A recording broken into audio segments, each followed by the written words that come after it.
Good morning, chemists. Welcome back to Chem Corner. I'm Miss Onay. And I'm Miss Albert. And today we are looking at target number 5, and we're looking at Bohr's quantum hypothesis. So the first thing I want you guys to do is take out your packets and please turn to page 24. It should look something like this. So if I read target number 5, today we're looking at, I can explain the difference between a ground state and an excited state for an electron particle. I can also tell if energy is released or absorbed by the particle as it travels to a higher energy level or to a lower energy level. So that may sound like a bunch of nonsense right now, but we're going to break it down for you guys. So before we get to the drawings, I am going to show you my analogy for looking at an excited state versus the ground state. So let's say down here at the bottom I have my ground state, okay? So at my ground state I have my electron. He is very happy because at ground state all electrons are stable. They're feeling good, they're feeling comfortable. That is at ground state. But sometimes what happens is electrons can absorb energy and go up to an excited state, okay? So now, right here, this is my excited state. So sometimes, you guys will drink Red Bull and all of a sudden you'll go from being really lazy to hyped up and excited, okay? So when you're up at this excited state, you're kind of feeling unsure of yourself. You're like, oh my gosh, I have so much energy, I don't know what to do with it. You're kind of uncomfortable. Same thing with the electron. They are not as stable as they are at the ground state. So here he is at the excited state, and what happens here is they absorbed energy. So, of course, after having a Red Bull, eventually you are going to crash. So our excited electron does end up emitting or releasing energy and coming back down to the ground state where he's happy and stable. So here we are emitting energy, or maybe you'll hear releasing energy. And now we're going back to the ground state. Right here, as it's coming back down, you might release energy to the side here. So you might just put a little arrow and say, okay, there goes my energy as I come back down to the ground state. So that's just a little bit of an intro as we go into Bohr's quantum hypothesis. And the one thing I just want to define for you is if we have an electron going from a ground state to an excited state, we know that's absorption. And if it's going from an excited state to a ground state, we know that that is going to be releasing or emitting energy. So I'm going to turn it over to Miss Albert, and she is going to start at the top of your packet page on 24. Okay, so on the top of page 24, you have two circles that look a little bit like this. And in each of those circles, you're going to be drawing what it looks like to add energy and to release energy. I'm going to draw both of those diagrams on the same one, but I'll use two different colors. So let's start with adding energy. Miss Onay just defined for us, so when we add energy, that means that we are absorbing energy. And we're going from the ground state up to an excited state. So let's say I have my little electron living in the ground state here. It's going to absorb some energy and move up to an excited state. So it moved there from energy level 1 to energy level 2. Now, if my electron was super excited and it wanted to absorb a lot of energy, it might move all the way up to the excited level, and that would be energy level 3. This absorption, this longer absorption, is associated with more energy. Okay, now let's look at emission. I'm going to do that one in red. So when we're looking at emission, that means we've already got an excited electron living up in, let's say, energy level 3. And that electron is starting to feel anxious, not so happy up there, definitely not stable, and it wants to get back down to a lower energy level. So down my electron goes from energy level 3 to energy level 2, and that's emitting energy. So we might see some energy go off into the distance. Goodbye, energy. And again, if I had an electron that started up in the third energy level and went all the way back down to the ground energy level, that would be releasing more energy than the first one that I drew for you. So I'm going to demonstrate that by making this energy bigger. And I'm also going to spell it right. We are science teachers, not English teachers, for a reason. There you go. All right, so you guys now have some information that you guys need to look at your packet and start filling out the light and energy levels of an atom. So your video is going to pause now. I want you guys to try and fill out numbers 1 through 3, and then we are going to go over them together. All right, guys, so we are back, and we are going to review what you have down for the bottom half of the packet on page 24. So we're going to go over this part together. Hopefully you guys have put down your answers and you're feeling good about it. So I have drawn my own little version on my little whiteboard here so you guys can see it. And as we talk about it, Miss Albert can be pointing to things and making sure that we are all talking about the same arrow, okay? So the first question says, which of the lettered energy changes involves the absorption of energy by an atom? So on the side here, you guys can see that there's a 1, 2, 3, and 4, and those all represents energy levels. So if I'm looking at absorption, absorption means that I am going from a lower state to a higher state, okay? So that means that we are looking for arrows that are going upwards. So which ones would that be? How about B, D, and F? So those are the 3 that you should have down for absorption.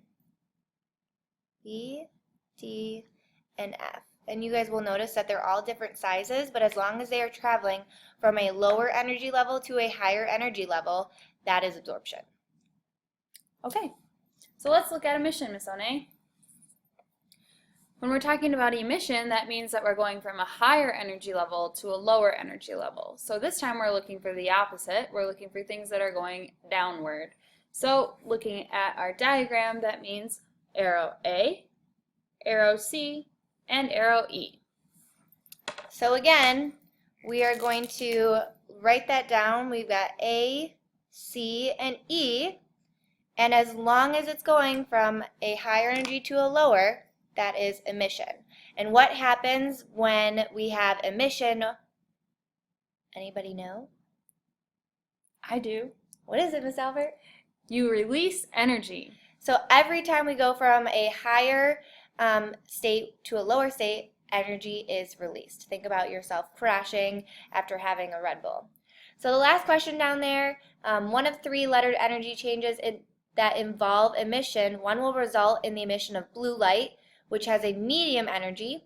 One results in the emission of yellow light, which has low energy, and one results in the emission of UV light, which has high energy. And one thing that Miss Albert pointed out to us is that the size of our arrow tells us the magnitude of energy. So I'm going to show you my board. I don't have room to write the answer down, but you guys can check your answers by looking at my board. So if we're looking for the emission of blue light, that means it has to have medium energy. So which arrow has medium energy and it has to be emission? Okay, so if we're looking at our lines and we know it has to be emission, we already said that must be line A, C, or E. So let's look. Which one would release the medium amount of energy? Well, here's our A line. That's pretty big. It's the biggest one on there, so probably not that one.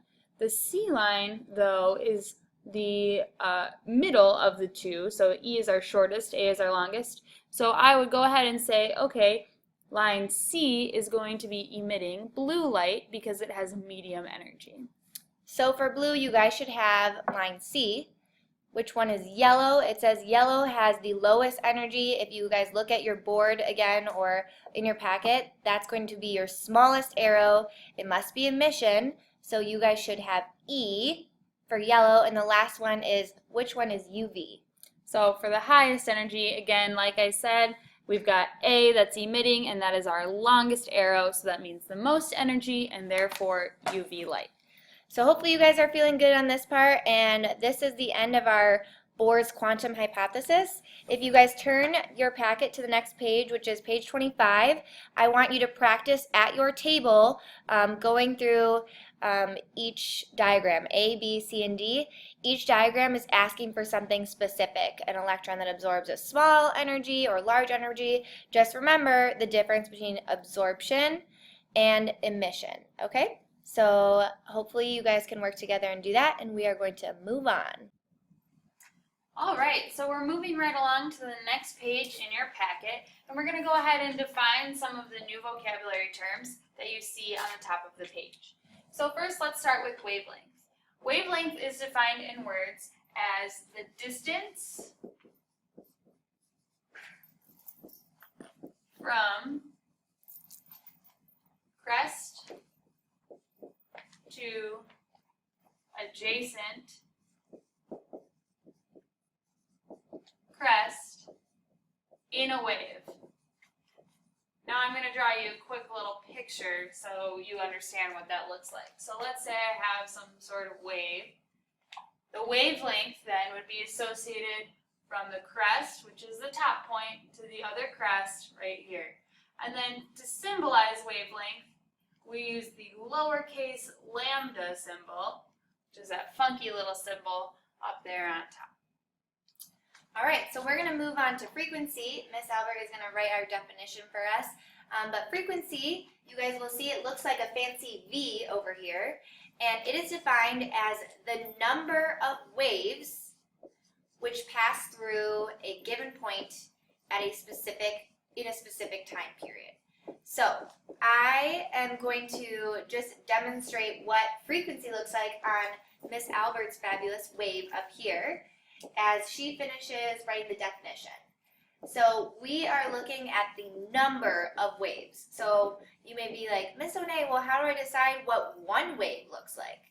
So if I were to draw the same wave that Miss Albert has, I'm just going to put it right in front of you so you guys can see.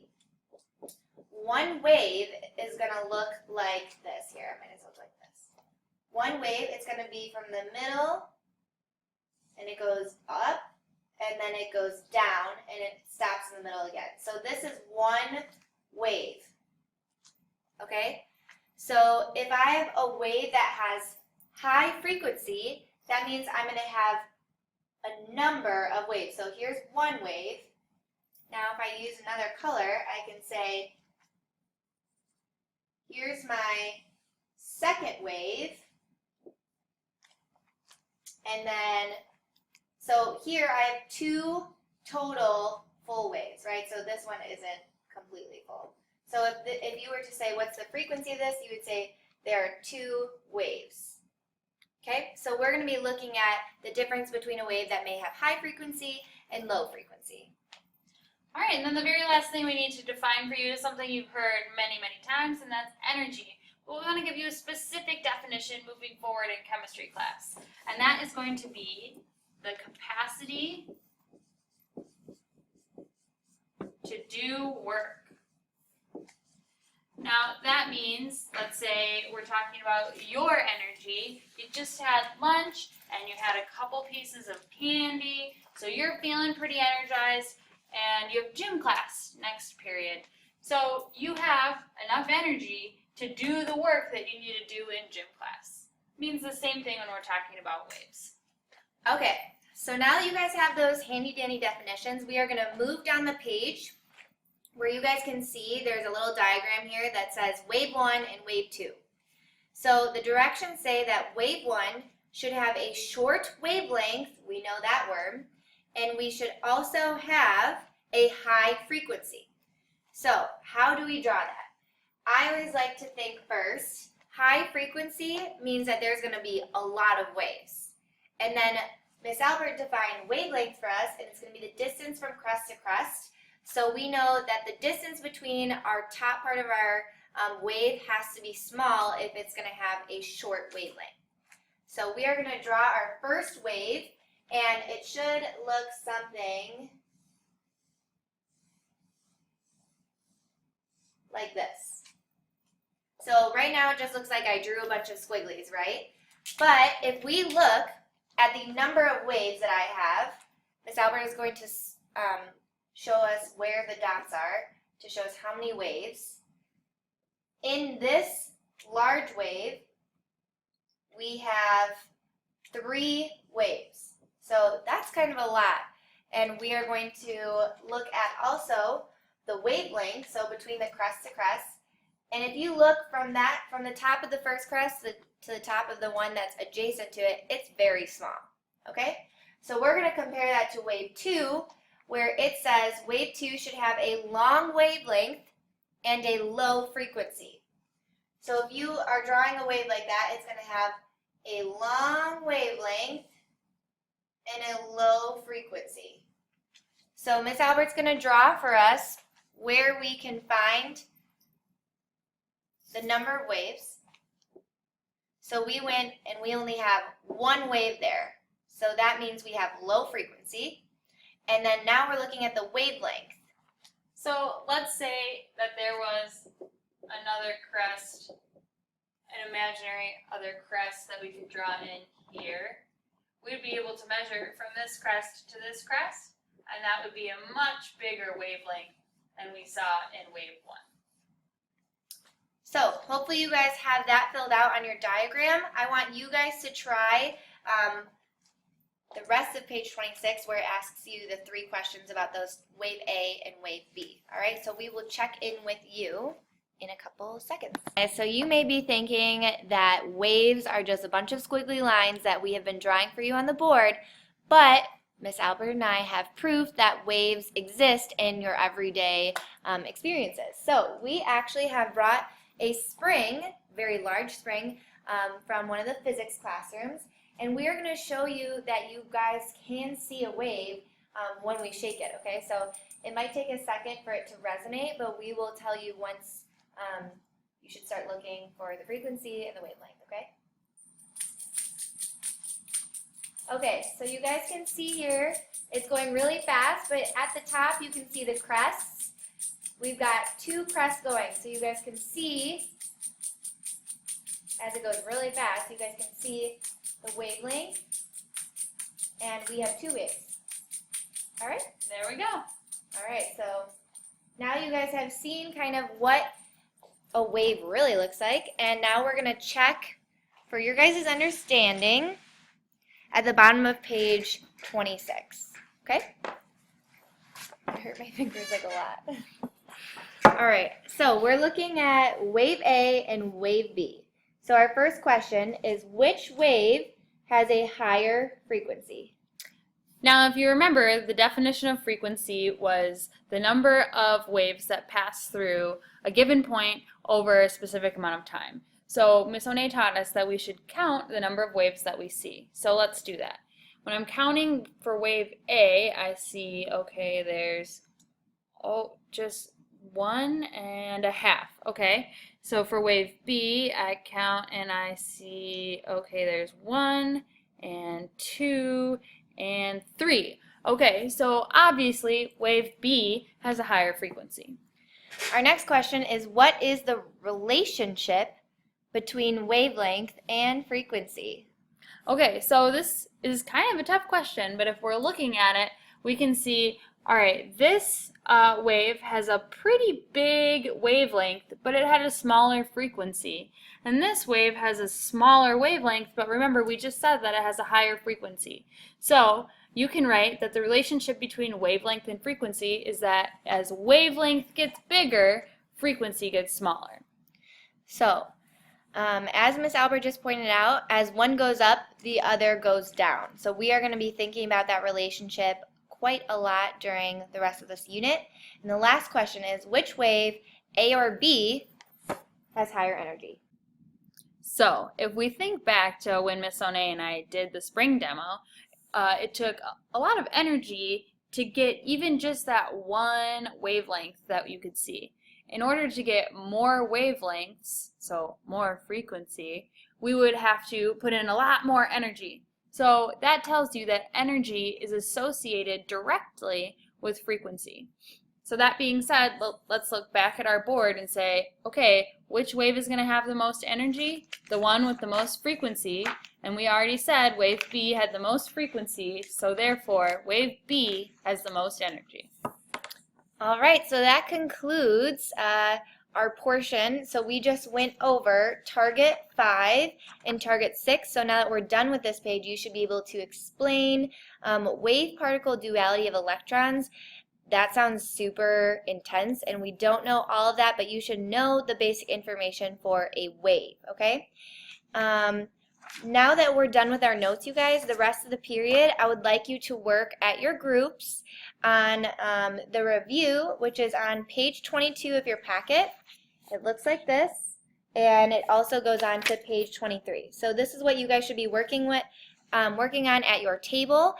Tomorrow is a review day and a late arrival, so we will have limited time, but Miss Albert and I have something really fun planned for you guys, and we will see you tomorrow at Chem Corner. All right. Have a good day. Bye, guys.